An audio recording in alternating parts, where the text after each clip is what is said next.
Hello everyone, एक बार फिर से आप सबका बहुत बहुत इस्तकबाल है एसजी ऑनलाइन क्लासेस में। इस वीडियो का टॉपिक है बिहार बोर्ड क्लास 10 उर्दू के बच्चों के लिए उर्दू दरक्षा से चैप्टर नंबर हिस्सा नज्म से तीसरी नज्म जो कि हम नौजवान है। तो इस वीडियो में मैं आपको इस चैप्टर से के मुतालिक कंप्लीट सॉल्यूशन जो है वो मैं आपको बताऊंगी। इस नज्म के में शायर का पूरा तारुफ, सबक का खुलासा, objective question answer, subjective question answer, complete solution जो है मैं वो आपको इस वीडियो में आपको बताने वाली हूँ। तो आप लोग इस वीडियो को जो है वो पूरा देखिएगा। वीडियो स्टार्ट करने से पहले एक छोटी सी गुजारिश है कि अगर वीडियो अच्छा लगता हो तो लाइक कीजिए और चैनल को सब्सक्राइब कीजिए, और साथ ही साथ सब्सक्राइब के पास जो बेल आइकॉन बना होता है उसको भी आप लोग क्लिक कीजिए, जिससे कि जो भी मैं नया वीडियो डालूं उसका नोटिफिकेशन जो है वो आपके पास पहुंच जाए। तो ये स्टार्ट करते हैं वीडियो को। तो ये उर्दू दरक्षा के हिस्सा नज्म से तीसरी नज्म है हम नौजवान है। इसके जो शायर है वो कौन है? परवेज शाहिदी। तो हम लोग पहले परवेज शाहिदी के बारे में पढ़ते हैं, क्योंकि ऑब्जेक्टिव क्वेश्चंस उर्दू में जो मोस्टली होता है वो शायर या जो मुसन्निफ होता है उनके बारे में बहुत आते हैं। उनकी पैदाइश, उनके तसनीफात, उनके जो अदबी खिदमात होते हैं, उनके बारे में काफी क्वेश्चन ऑब्जेक्टिव में पूछे जाते हैं। तो हम लोग पहले जो है वो शायर है उनके बारे में पढ़ते हैं। परवेज शाहिदी का पूरा नाम सैयद इकराम हुसैन था। उर्दू शायरी में परवेज शाहिदी के नाम से ये मशहूर हुए। 30 सितंबर सन 1910 को लोधी कटरा पटना सिटी में इनकी पैदाइश हुई। परवेज शाहिदी के वालिद सैयद अहमद हुसैन नजीबुत तरीफीन सैयद थे, जो अजीमाबाद के मारूफ जमींदार, अच्छे शायर और साहिब नजर अदीब थे। यानी कि एक जमींदार खानदान से ये ताल्लुक रखते थे। इनके वालिद जो थे वो अच्छे शायर और साहिब नजर अदीब थे। यानी कि वो शायर और अदीब दोनों थे। अदीब यानी कि जो नस्र लिखते हैं उनको बोला जाता है। अजीमाबाद की रिवायती तहजीब के अलंबरदार भी थे। यानी कि अजीमाबाद की जो रिवायती तहजीब थी उसको आगे ले जाने वाले थे। परवेज शाहिदी की तालीम और तरबियत मजहबी माहौल में हुई। उन्होंने मदरसा में अरबी, फारसी, उर्दू की तालीम हासिल की। परवेज ने 1955 में कोलकाता यूनिवर्सिटी से मैट्रिक पास किया और फिर पटना सिटी वापस आकर पटना यूनिवर्सिटी से 1930 में ऑनर्स किया। 1934 में उर्दू में एमए किया, फिर 1935 में फारसी में एमए किया। इसी साल कोलकाता वापस लौट गए और एक स्कूल में नौकरी कर ली। फिर 1947 में सुरेंद्र नाथ कॉलेज कोलकाता में उर्दू के लेक्चरर बहाल हो गए। 1958 में परवेज शाहिदी को कोलकाता यूनिवर्सिटी के शोबा उर्दू से वाबस्ता हो गए। 1968 में परवेज शाहिदी का इंतकाल हो गया। तो ये था इनकी हालात जिंदगी कि ये कहाँ पैदा हुए, इनके वालिद कौन थे और उन्होंने किस किस तरह से तालीम और तरबियत हासिल की और उनका कब इंतकाल हुआ। अब आते हैं इनकी अदबी खिदमात की तरफ। अदबी खिदमात। परवेज शाहिदी का शुमार उर्दू के कदावर शायरों में होता है। शाद अजीमाबादी के बाद दूसरे शायर परवेज शाहिदी है, जिन्होंने उर्दू शायरी में बिहार का नाम रोशन किया। यानी कि शाद अजीमाबादी के बाद परवेज शाहिदी बहुत ही ज्यादा उर्दू बिहार के लिए बहुत ही ज्यादा अहम मुकाम रखते हैं। परवेज शाहिदी गजल और नज्म में यकसा महारत रखते थे। यानी कि वो गजल भी कही है उन्होंने और नज्म में भी कही है। उनको शेर व अदब का शौक और ज़ौक खुदादाद था। यानी कि खुदा की तरफ से उनको शेर कहने का जो शौक था वो मिला हुआ था। 8 साल की उम्र में पहला शेर कहा। परवेज शाहिदी के 2 शेरी मजमूए रक्स हयात और तसलीस हयात के नाम से शाया हो चुके हैं। तो इनकी 2 ही किताबें हैं, रक्स हयात और तसलीस हयात। इसको आप लोग याद रखिएगा, मेमोराइज कर लीजिएगा, हो सकता है पूछ ले ऑब्जेक्टिव क्वेश्चंस में। तो ये इनके 2 अहम शेरी मजमूए हैं जो कि इनकी जिंदगी में ही शाया हो गए थे। तो ये था परवेज शाहिदी के बारे में मुकम्मल तारुफ। अब आते हैं हम लोग चैप्टर की तरफ। तो जो निसाब में जो इनकी नज्म शामिल है वो है हम नौजवान है। तो इसका खुलासा कि इस नज्म में जो शायर है वो क्या कहना चाह रहे हैं, परवेज शाहिदी जी क्या कहना चाह रहे हैं। तो इस नज्म का क्या खुलासा है या मरकजी ख्याल है। निसाब नज्म हम नौजवान है बिहार के मशहूर शायर परवेज शाहिदी की तख्लीक है। यानी कि उन्होंने लिखी है। तकनीकी एतबार से ये एक जदीद नज्म है। यानी कि ये एक जदीद नज्म का एग्जाम्पल है। इस नज्म में परवेज शाहिदी ने मौजूदा दौर के नौजवानों के जज्बात की तर्जुमानी की है। यानी कि आजकल के जो नौजवान होते हैं उनके वक्त के, तो उनके जो जज्बात और एहसासात थे उसके बारे में उन्होंने बताया है इस नज्म में। आलम शबाब में नौजवान नस्ल के दिलों में फितरी तौर पर क्या क्या जज्बात उभरते हैं और मुआशरे में वो अपने ताल्लुक से क्या क्या तवक्कुआत वाबस्ता कर लेते हैं।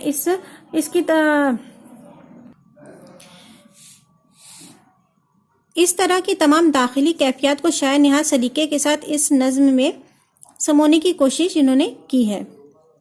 यानी कि आलम शबाब यानी कि जब जवानी, शबाब यानी कि जवानी, जब जो नौजवान है जब वो जवानी की स्टेज पर पहुंचते हैं तो उनके दिलों में किस किस तरह के जज्बात और एहसासात उभरते हैं, वो अपने आप को किस तरह से क्या समझते हैं, तो इसके बारे में इन्होंने इस नज्म में जो है वो बताया है। उनकी वो समाज से क्या या ज़माने से क्या तवक्के रखते हैं, ये तवक्के यानी कि क्या सोचते हैं उसके बारे में, या क्या एक्सपेक्टेशंस रखते हैं उसके बारे में इन्होंने पूछा है।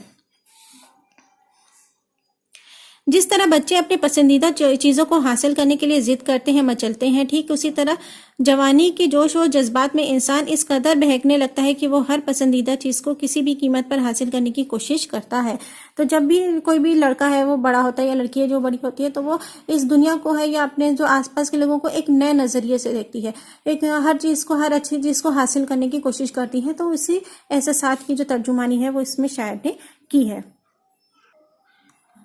परवेज शाहिदी ने इस नज्म की तख्लीक पर ही बस नहीं किया, बल्कि इसे कोलकाता में ही नौजवानों के एक इजलास में तरन्नुम और जोश व जज्बात के साथ पढ़ भी डाला, जिसमें नौजवान की कसीर तादाद मौजूद थी। यानी कि उन्होंने सिर्फ नज्म को लिखा ही नहीं, कोलकाता में एक सेमिनार था, उसमें उन्होंने लोगों के बीच में ये पढ़ा भी। चुनांचा इस नज्म में साफ तौर पर यह महसूस किया जा सकता है कि परवेज शाहिदी ने अपने अहद के नौजवानों की भरपूर तर्जुमानी की है, यानी कि उनके जज्बात की, कि वो उन लोगों को समझते थे या उन लोगों को, नौजवानों की नस्लों को जो है वो समझ करके उन्होंने नज्म लिखी है और उनके जो जज्बात हैं उसको पेश करने की कोशिश की है। तो ये इस नज्म का कंप्लीट खुलासा है, इसको अच्छे से पढ़ लीजिएगा। तो ये था सबक का खुलासा। अब आते हैं हम लोग क्वेश्चन आंसर की तरफ। पहला है मुख्तसर तरीन सवालात। पहला सवाल है परवेज शाहिदी की पैदाइश कब और कहाँ हुई। आंसर इसका परवेज शाहिदी की पैदाइश 1910 को लोधी कटरा पटना सिटी में हुई। अगला सवाल, कितने साल की उम्र में परवेज शाहिदी के वालिदैन इस दारफ़ानी से रुखसत हो गए, यानी कि उनका इंतकाल हो गया इनके वालिदैन का। आंसर है इसका तालिब इल्मी के ज़माने में, जब ये स्टूडेंट थे, छोटे थे, तभी इनके जो वालिदैन थे, परवेज शाहिदी के वालिदैन इस दारफ़ानी से कूच कर गए थे। अगला सवाल है परवेज शाहिदी की अहिलिया का क्या नाम था। अहिलिया यानी कि वाइफ। परवेज शाहिदी की अहिलिया का नाम फजीलतुन्निसा बेगम था। अगला सवाल है परवेज शाहिदी के किसी दो शेरी मजमूए के नाम लिखिए। इनके दो ही शेरी मजमूआ है, एक है रक्स हयात और दूसरा है तसलीस हयात। अगला सवाल है तसलीस हयात की इशाअत कब हुई, यानी कि वो कब छपा। तसलीस हयात की इशाअत आज़ादी के बाद हुई। तो ये तो मुख्तसर तरीन सवालात। मुख्तसर तरीन सवालात यानी कि ऑब्जेक्टिव क्वेश्चन। अब आते हैं मुख्तसर सवालात, जो सब्जेक्टिव क्वेश्चन 2 नंबर का होता है, शॉर्ट क्वेश्चन। पहला है परवेज शाहिदी की तसनीफात पर मुख्तसर रोशनी डालिए कि इनकी तसनीफात कौन कौन सी थी। आंसर है इनकी गज़लों और नज़मों के 2 मजमूए हैं जो किताबी शक्ल में शाया हो चुके हैं, यानी कि गज़लों और नज़मों के 2 मजमूए यानी कि 2 किताबें, जिनके नाम इस तरह है रक्स हयात और तसलीस हयात, जो परवेज शाहिदी की जिंदगी में ही शाया हो चुके हैं, जिनमें उनकी गज़लें और नज़में दोनों शामिल हैं। अगला सवाल है, देखिए शॉर्ट क्वेश्चन और लॉन्ग दो तरह से ये पूछा गया है। पहला है परवेज शाहिदी की शायरी पर 5 जुमले लिखे, यानी कि इनके जो अदबी खिदमात है, शायरी यानी कि इनकी जो अदबी खिदमात है उस पर। और दूसरा है परवेज शाहिदी की शायरी का तनकीदी जायजा लिया। तो दोनों तरह से पूछा जाए, आपको मैंने जो अभी परवेज शाहिदी का पूरा जो कंप्लीट बताया था इनका तारुफ, उसमें से आपको लिख देना है।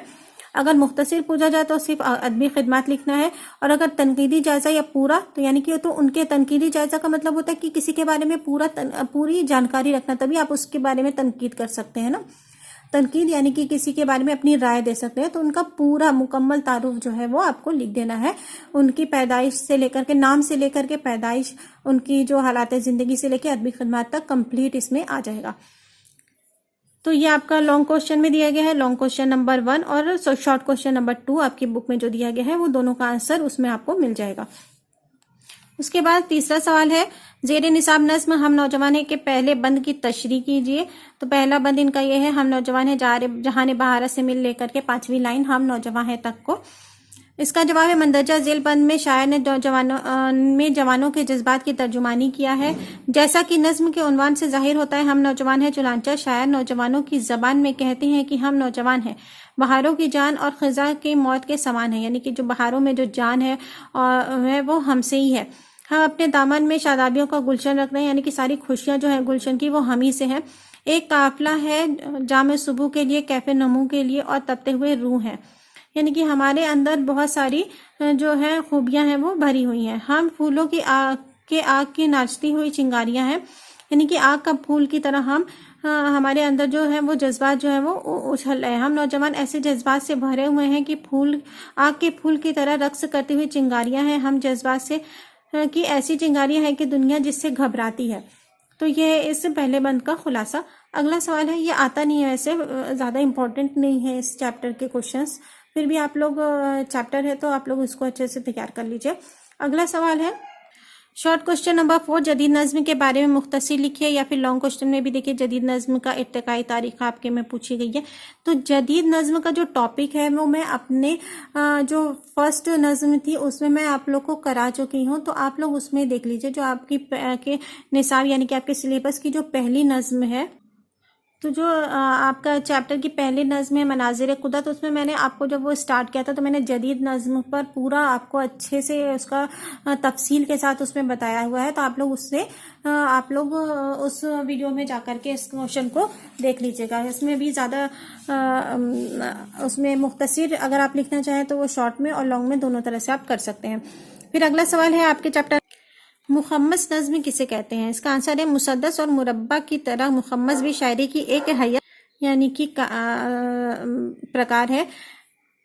अरबी में खम्स के मायने 5 के होते हैं, यानी कि खम्स का मतलब होता है 5, नंबर 5, यानी 5 मिसरे के बंद को मुखम्मस कहते हैं। ये नज्म की एक हैयत है। मुखम्मस की 2 शक्लें होती हैं, एक ये कि मुखम्मस की 4 मिसरे एक रदीफ काफिया में होते हैं, जबकि 5वां मिसरा अलग रदीफ काफिया में होता है। रदीफ काफिया क्या होता है, जो लास्ट के वर्ड होते हैं वो जो मिलते जुलते होते हैं उसे हम लोग रदीफ और काफिया कहते हैं। नज्म के तमाम बंदों में 5वां मिसरा एक ही रदीफ और काफिया में होता है, जबकि बकिया अशार के रदीफ और काफिया मुख्तलिफ हो सकते हैं। यानी कि बाकी जो शुरू की जो 4 लाइनें होती हैं वो अलग भी हो जाए तो इतना मैटर नहीं करता, लेकिन जो आखिरी जो लाइन होती है, जो कॉमन लाइन होती है, जो हर 4 मिसरे के बाद आती है, उसका जो रदीफ काफिया होता है वो एक तरह का होना चाहिए है।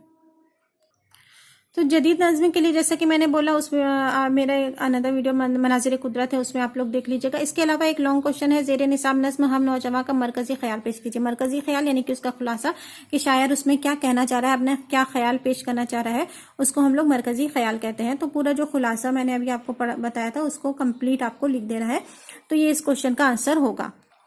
फिर एक और सवाल है आपके में, सवाल नंबर 5 जो कि लॉन्ग में आया है, खाली जगह भरना है, इस मिसरे को मुकम्मल करना है। यानी कि 2 लाइन दिए गई हैं, उसमें खाली जगह है, जैसे कि भीगी हंसी पर पुरकैफ नमो का हक मांगती है, तस्कीन ज़ौक़ जाम व सुबह का हक मांगती है। तो इसमें जो ये लाइन है वो खाली जगह के तौर पे दी गई है, उसको आपको इस मिसरे को इस बंद को पूरा करके मुकम्मल करना है। तो ये था इस चैप्टर का कंप्लीट सॉल्यूशन। आई होप अब इसमें कोई प्रॉब्लम नहीं होगी। अगर किसी तरह की कोई परेशानी होती है तो प्लीज़ मुझे कमेंट सेक्शन में बताइए, मैं इसको दूर करने की पूरी कोशिश करूँगी।